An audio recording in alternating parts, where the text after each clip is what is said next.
¿Nunca te pasó entrar en una crisis?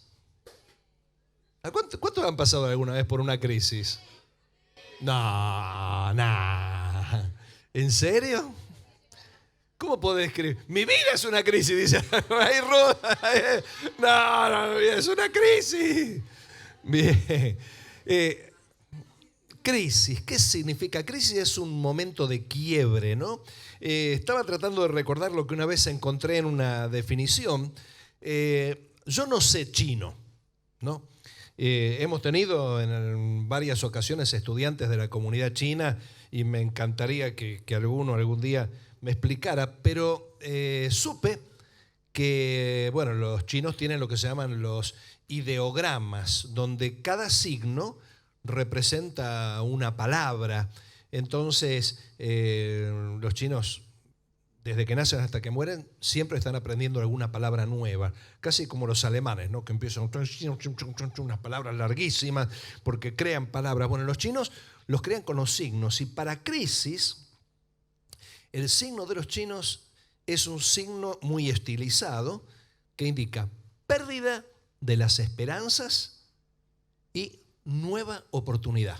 Y yo creo que esta es la mejor definición de crisis. Para los griegos, la crisis en griego significa juicio, pero era el momento crítico, digamos, el momento crucial, donde un enfermo había llegado, peor no podía estar. De ahí, o mejoraba o se moría.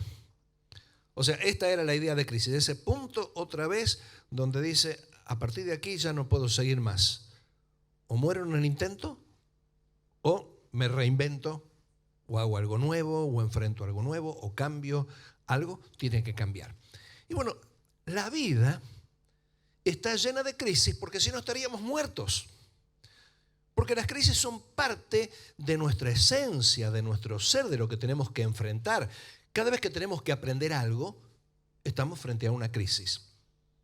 ¿Por qué? Porque uno aprende lo que normalmente aprendió mal. Es decir, cada vez que aprendemos algo nuevo, tenemos que desaprender algo que creíamos o entendíamos mal. Entonces, cada vez que hay un aprendizaje, necesitamos arrepentirnos del viejo conocimiento que teníamos.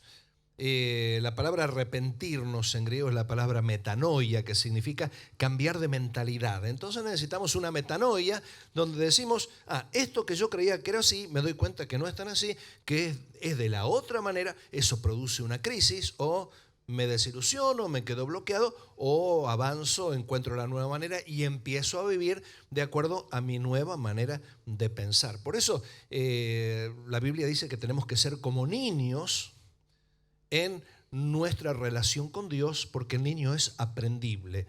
El niño está muy dispuesto a abandonar una mala creencia o directamente decir, no lo sé, y aprendo algo nuevo.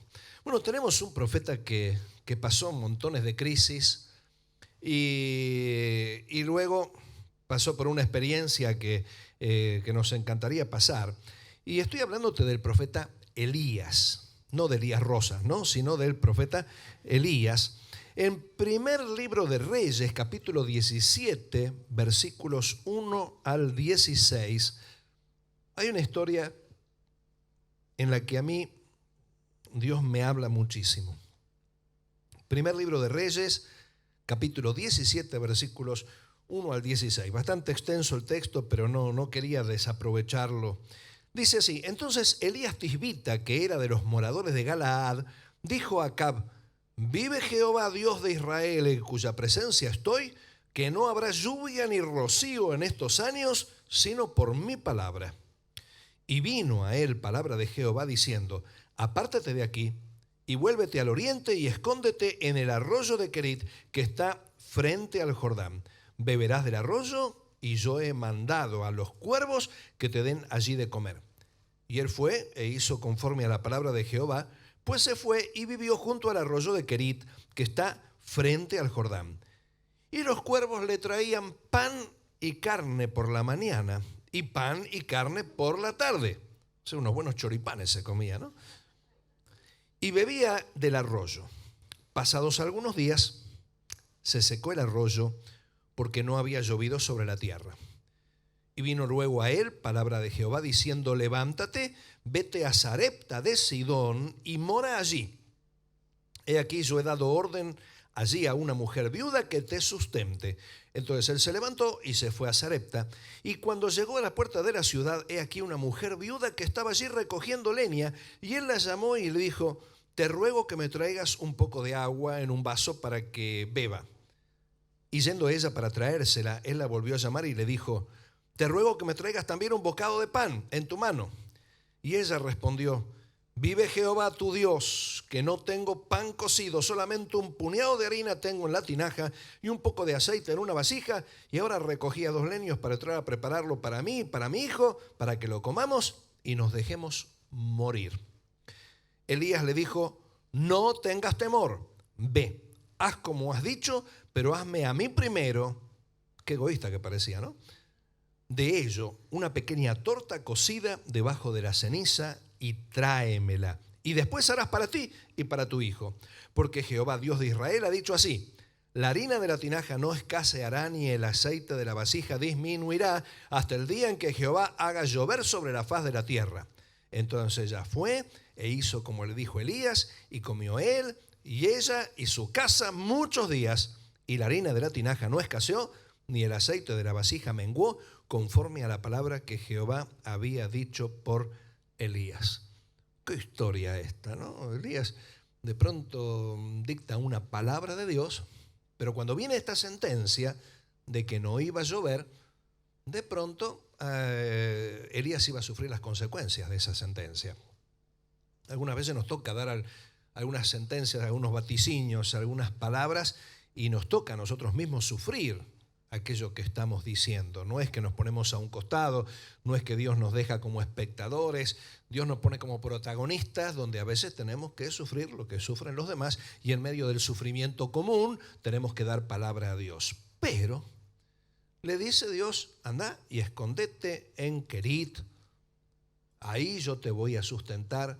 Y todo parece maravilloso. Elías dice: qué buen picnic que tengo, comiendo choripanes, acá me los mandan por delivery, el delivery de los Cuervos and Company, y con un arroyo con agua fresca, pero claro, la fuente del arroyo que estaba en las lluvias se seca, y tarde o temprano el arroyo tardó un poquito más en secarse, pero a la larga se secó.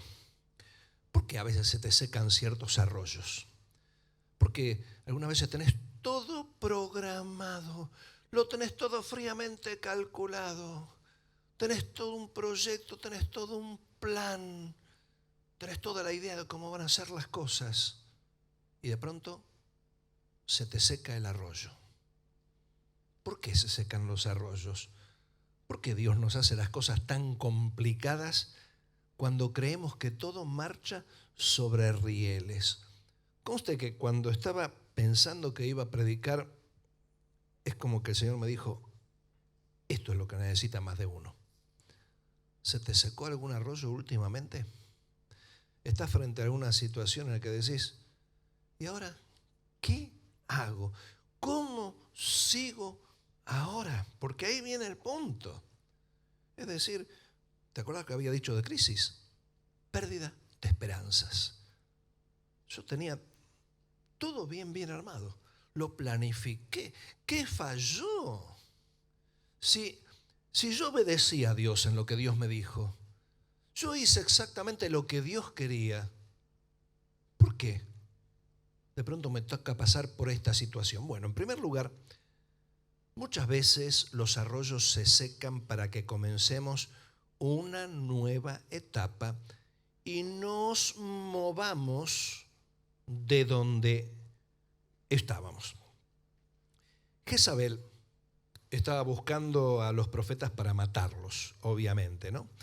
Y la palabra Querit significa cañada o garganta, y era un lugar de cuevas, un lugar de difícil acceso. Pero no solamente esto, sino que estaba muy cerca de Tisbi, que era la ciudad de Elías.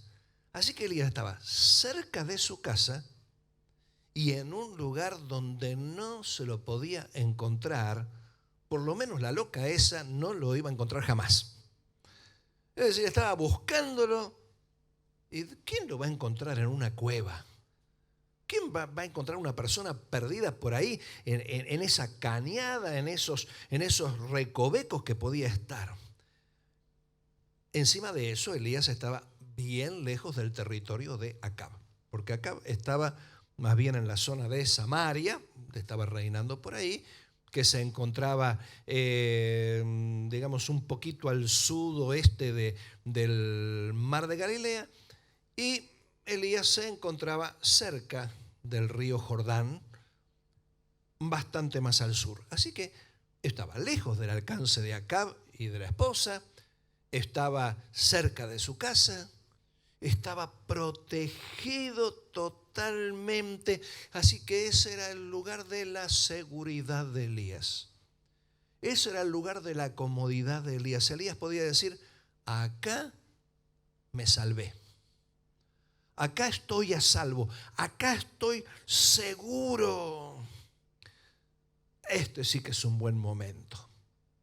A veces nosotros quisiéramos que los buenos momentos no se terminen nunca, ¿no? Quisiéramos quedarnos siempre, qué bien que la estoy pasando, no quiero que se termine más esto. Yo me acuerdo cuando era chiquito, los domingos a la tarde, comenzaba el show de Disneylandia, se llama así, y pasaban todos dibujitos animados, y yo estaba tan contento, pero de pronto se terminaba la programación y sabía que el otro día me tocaba el día lunes, ya empezaba a deprimirme. No, la escuela, nunca me gustó estudiar, ¿no? Y uno dice, ¿cómo quisiera que no se termine jamás este tiempo? Me siento bien, estoy seguro, estoy bien, estoy protegido, estoy cuidado, no me falta nada, tengo más cuevas para conocer. Pero nos olvidamos de que Dios tiene un plan con nosotros. Y ese plan es un plan de por vida, porque cuidado, quizás los que recién se están integrando en el instituto dicen, sí, yo sé que Dios tiene un plan, un propósito. Todos sabemos que Dios tiene un plan y un propósito con nosotros. Pero cuidado, no te imagines que el plan y el propósito de Dios lo tenés dentro de 3 días cumplido. Porque si fuera así, dentro de 3 días te morís. Es decir, siempre digo, ¿no? Mientras Dios tiene un plan con nosotros, somos Superman. Ahora, el día que se terminó el plan de Dios con nosotros, nos morimos de una uña encarnada. Eso pasa. Así que yo estoy tratando, ahora me puse a escribir un libro, ¿no? Y digo, bueno, yo creo que es plan de Dios terminar de escribir ese libro, así que estoy cada vez metiendo más información para tardar más. Así puedo ir primero al velorio de él y no darle el gusto.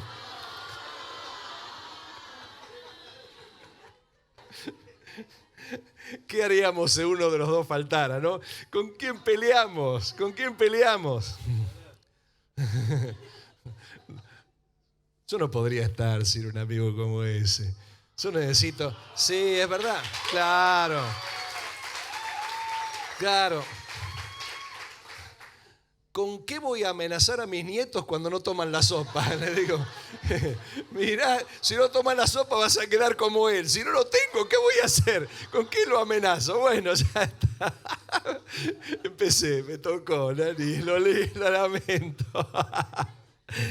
Bueno, el asunto que el plan de Dios no termina dentro de 3 días, ni siquiera termina cuando vos te gradúes del instituto. Es un plan de por vida en el que pasás por muchas estaciones, donde crees ver cumplido el plan, pero en realidad no terminó tu libro, terminó un capítulo, pero siguen varios capítulos. Y quiero que en esta noche te quede bien grabado en tu mente y corazón que vas a tener que cerrar muchos capítulos en tu vida antes de cerrar el libro. Así que decide al lado, te quedan muchos capítulos por cerrar. Te quedan muchos. Hasta Nani, te quedan muchos capítulos por cerrar. Así que Elías tenía que cumplir con ese plan. Y la única manera de cumplir con el plan era saliendo de la etapa en la que estaba. Una etapa en la que estaba muy cómodo, en la que estaba muy seguro, en la que estaba bien alimentado. ¿Sabes que hubo personas en la Biblia, hubo muchos casos de personas en la Biblia que se quisieron estancar en la comodidad, pero Dios los tuvo que sacar? Un ejemplo, el ejemplo de Jonás.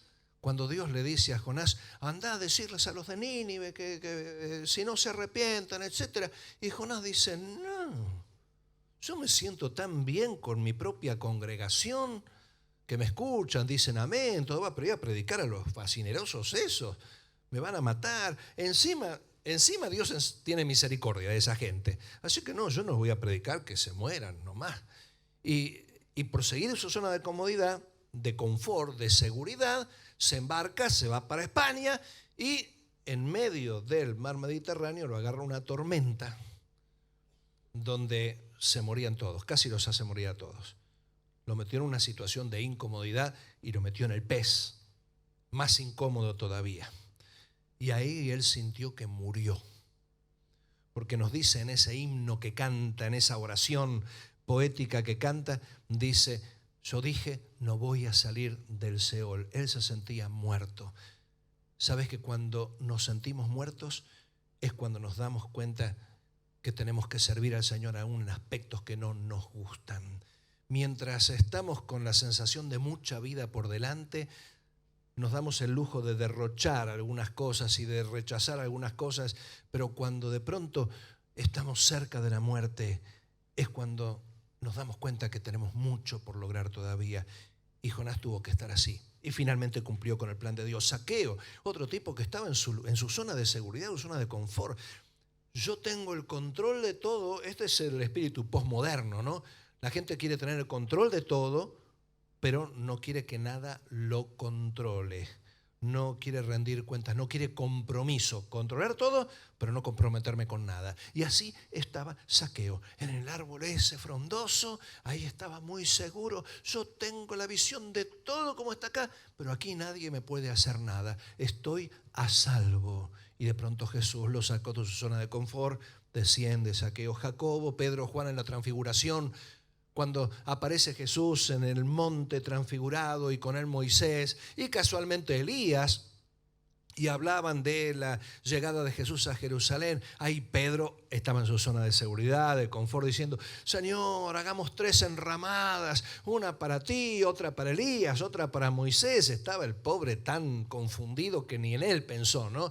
Y de pronto irrumpe la voz del Padre diciendo, este es mi Hijo amado, a él oíd. Es como que Dios, el Padre le dijo a Pedro, cállate la boca, papanata, que el único que puede hablar es Jesús y seguí lo que Él quiere decir. Estaba en su zona de confort.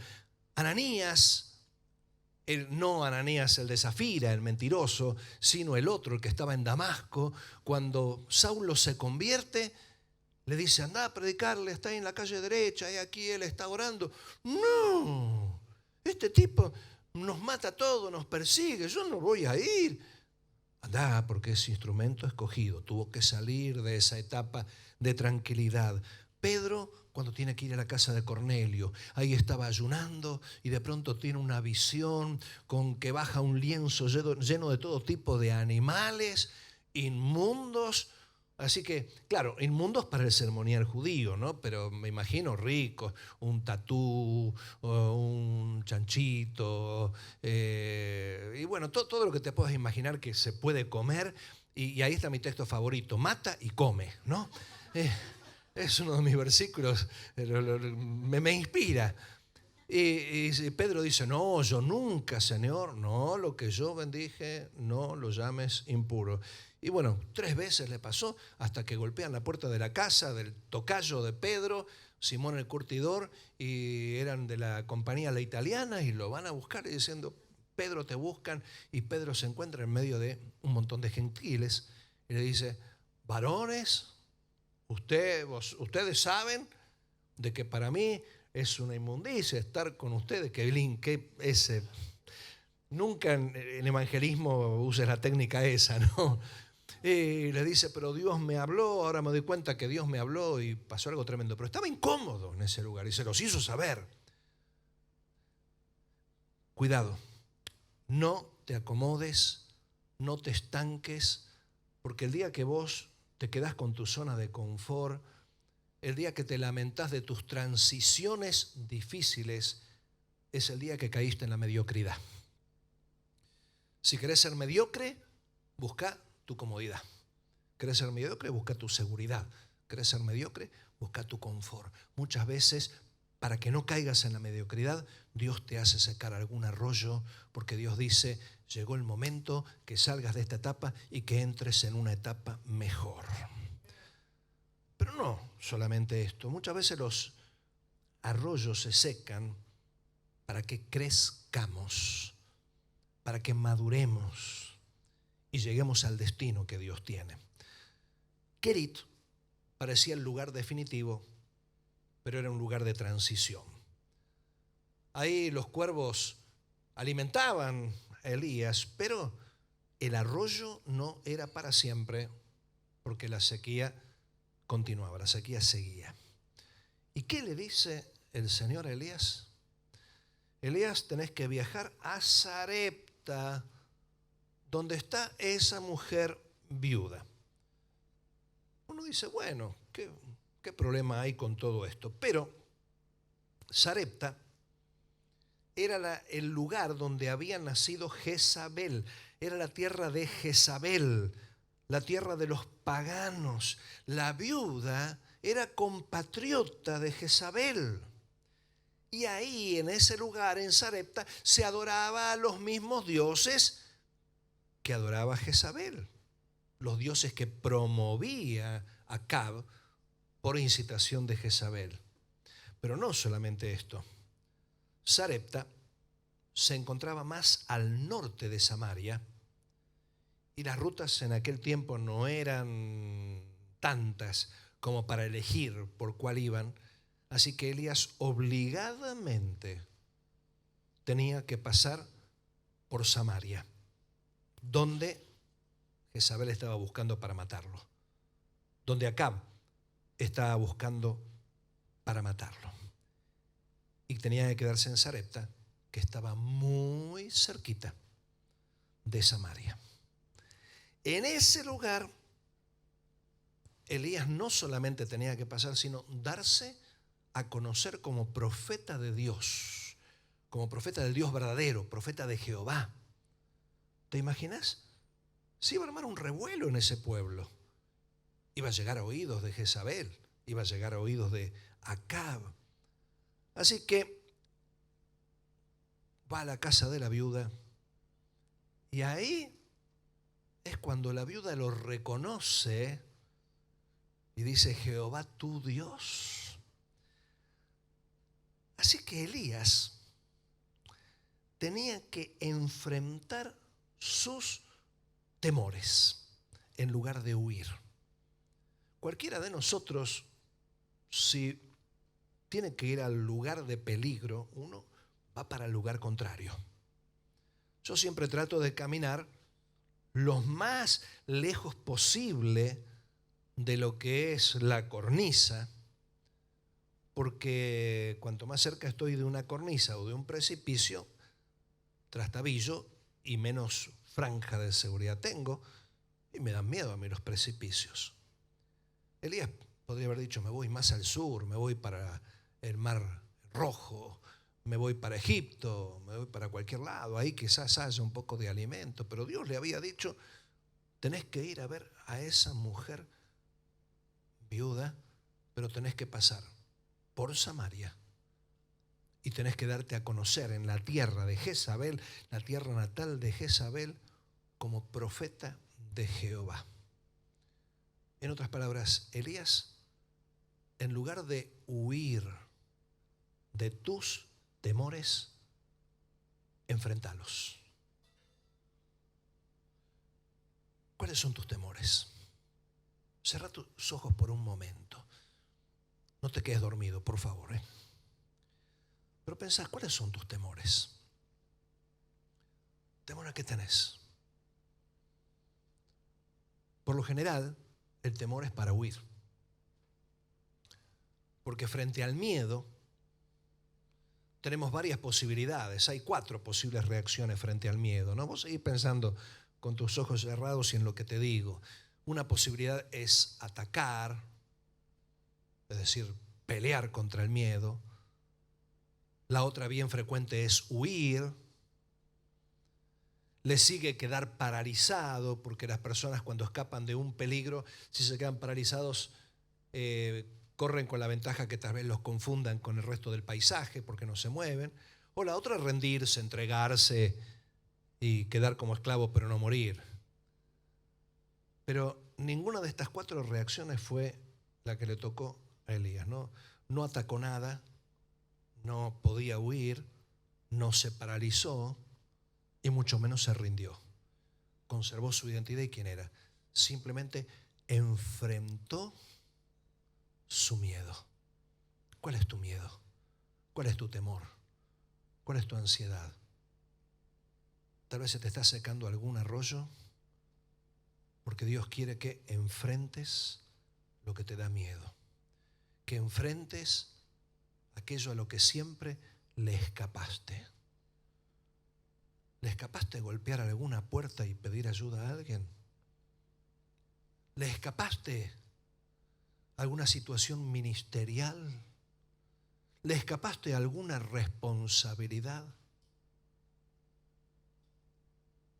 Dios te está diciendo en esta noche, enfréntalo. Porque si tu arroyo se te secó, es para que crezcas. Porque Dios no te quiere inmaduro. Dios te quiere maduro. Con el perdón de los venezolanos, ¿no? Pero en tercer lugar,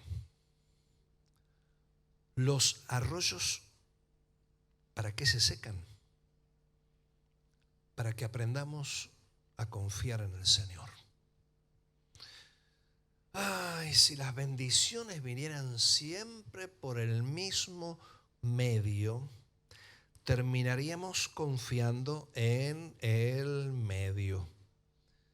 Imagínate que un día mirás y te encontrás en el casillero con un sobre de $500.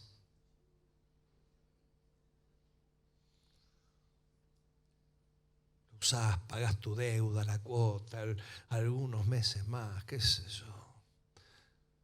A la otra semana, cuando ya consumiste todo lo que tenías, otro sobre de $500.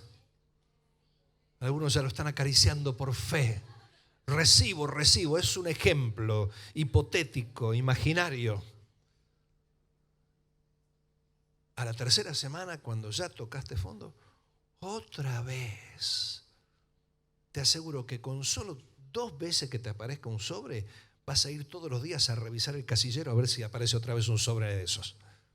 Porque empezamos a hacer cortocircuito. En vez de mirar al Señor detrás de cada situación, miramos a la situación. Miramos el recurso inmediato que tenemos. Cuando los arroyos se secan, solemos pensar en que puede venir algo mejor. Porque a veces pasa eso, ¿no? Se te cierra una puerta y decís, bueno, Dios tiene algo mejor, Dios tiene algo superior. Seguramente se terminaron los choripanes y el agua fresca, así que a partir de ahora voy a tener una rica picadita. ¿Y qué le dice Dios? Anda a ver a la viudita. Va a ver a la viuda. Y yo me lo imagino en todo el trayecto, que fue varios días, se estaría imaginando una viuda con una buena herencia. Una viuda ricachona. Entonces, sí, y la viuda, no, tremendo esto. Y por ahí siente una voz que le dice, esa. Así que le dice, ¿me darías un poco de agua? Y la pobre viuda, no había agua, así que habrá dicho, bueno, tengo poco, este tipo viene a pedirme agua. Bueno, una santa mujer, ¿no? Aunque era idólatra, pero bueno, le lleva el vasito de agua, pero cuando va a buscar el vasito de agua, antes de dar la vuelta y de llevar, ¡ey! Y quiero que me des un poco de pan. Y la viuda dice, no, lo único que tengo vive Jehová tu Dios, lo único que tengo es este puñado de harina y un poco de aceite. Voy a buscar unos leños para dejarme morir con mi hijo. Y Elías ahí habrá pensado, dice, no era que después de los choripanes venía el asado, venía la picada. Me habré confundido de viuda. Entonces busca en el celular, ¿no? Viuda, viuda, viuda, viuda, viuda. No, acá Dios en el email me dijo viuda de Sarepta. GPS, sí, Sarepta, la viuda. ¿Será esa, Señor? ¿Te imaginas haber pensado? Esto se equivocó. Pero le pidió, dame a mí primero. ¿Por qué se atrevió a pedirle a ella primero? Porque ahí viene lo más ilógico. Primer aspecto ilógico, pedirle a esa viuda. Segundo aspecto ilógico, la viuda no tenía, o comía él o comía la viuda con el hijo. Tercer aspecto ilógico, el bestia le pide a ella que me dé primero. Ahora, cuidado. ¿Por qué le pidió dame primero a mí? Porque Dios se lo había dicho. Y Elías dice, pero Señor, ¿será así? Esto es desarrollar la fe. No tiene sentido y no es una fe de mucho mérito, aquella fe en que se van a dar las cosas lógicas. Esa fe no tiene mérito porque puede darse por pura casualidad también. El asunto es cuando vos empezás a pedir algo ilógico, cuando empezás a buscar algo que no tiene sentido. Y esto fue lo que pasó en Elías. Elías sabía de que Dios le iba a dar, que no le iba a faltar, pero de pronto dice, este es el medio que Dios utiliza. Pero él obedeció. Dios le habló y él obedeció, aunque no entendía nada de nada. Y ahí fue cuando le vino la palabra de Dios. A veces nosotros quisiéramos que Dios nos hable antes. Muchas veces Dios te dice lo mínimo como para que obedezcas y recién después te va a hablar Dios. Es como el monte de la provisión, el monte Moriah, donde Abraham tuvo que llevarlo a Isaac. El cabrito que Dios proveyó para reemplazar a Isaac no apareció al pie del monte, apareció en la cima del monte cuando Abraham había alzado la mano con el cuchillo. No esperes que Dios te provea antes de que te decidas a obedecer. Primero obedece y luego vas a encontrar la provisión del Señor. Porque Dios es así. Elías le creyó a Dios. Y cuando le creyó a Dios, hizo algo ilógico que hasta parecía cruel, y Dios cumplió su palabra. No faltó el aceite, no faltó la harina. Elías habrá comprendido que los cuervos le daban de comer, que el arroyo le daba de beber y que la viuda le daba de comer y de beber. Pero Elías ahí se dio cuenta que detrás de los cuervos, detrás del arroyo, detrás de la viuda, estaba el Señor de los cuervos, el Señor de los arroyos, el Señor de las viudas. Y ese es el Dios en el que nosotros tenemos que confiar. No tenemos que confiar en los medios inmediatos, no tenemos que confiar en lo que Dios, en los mecanismos que Dios utiliza, no tenemos que confiar en las cascadas de lógica, sino tenemos que confiar en el Dios de toda lógica. Muchas veces nosotros estamos demasiado acostumbrados a ver cosas normales, pero esto no glorifica a Dios. Siempre estate dispuesto a ver cosas sobrenaturales del Señor. Podés perder tu trabajo, podés perder tus herramientas de trabajo. Tu yerno pobre está trabajando en la casa del suegro y le robaron el auto con las herramientas. ¿Y cómo sigue trabajando? Podés perder tu casa, puede pasar eso, ¿no? Podés perder tus seres queridos, podés perder tus oportunidades, podés perder la salud, podés perder tus capacidades, podés perder tus documentos, podés perder tus bienes, podés perder lo que sea. Pero en lugar de tratarse de una pérdida irremediable o fatal, te estás encontrando con la oportunidad de cumplir con el plan de Dios, con la oportunidad de crecer y aprender enfrentando los miedos y encarando la victoria. Tienes la oportunidad de aprender a confiar cada vez más en el Señor, aunque no entiendas nada, de nada, de nada. Y Elías terminó siendo un grande de Dios que está en la presencia del Señor ahora. Te pregunto, ¿se te habrá secado algún arroyo? ¿Estás pasando por algún momento de arroyo seco? Cierra tus ojos por un momento.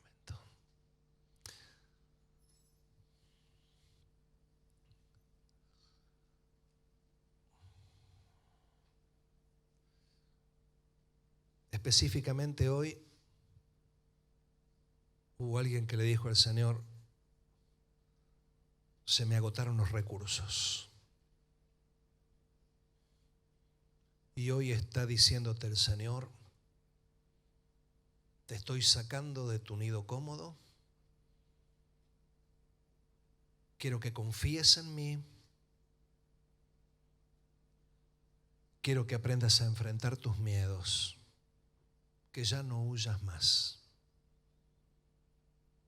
Si estás en esta situación y hoy querés empezar a decidir enfrentar tus miedos, aprender a confiar más allá de la lógica y aún estar dispuesto a salir de tu zona de seguridad o confort, te invito a que te pongas de pie en este momento.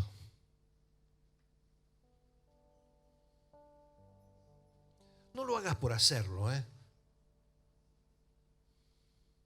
lo hagas por hacer. Esto acá no hay culpa. Si de pronto decís: no, yo estoy pasando por un buen momento, estoy enfrentando todo esto y me doy cuenta, eso es fantástico y te van a tocar etapas así, Te tienen que tocar etapas en las que te tenés que quedar sentado porque decís: no es este mi tiempo.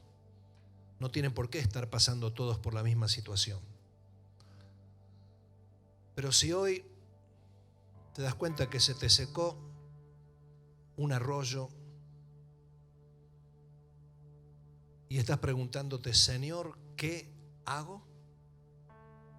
Este es el momento para que le digas al Señor: Señor, simplemente estoy expectante a que me digas que haga lo que vos quieras. Aquellos que se les secó un arroyo, vengan acá al frente.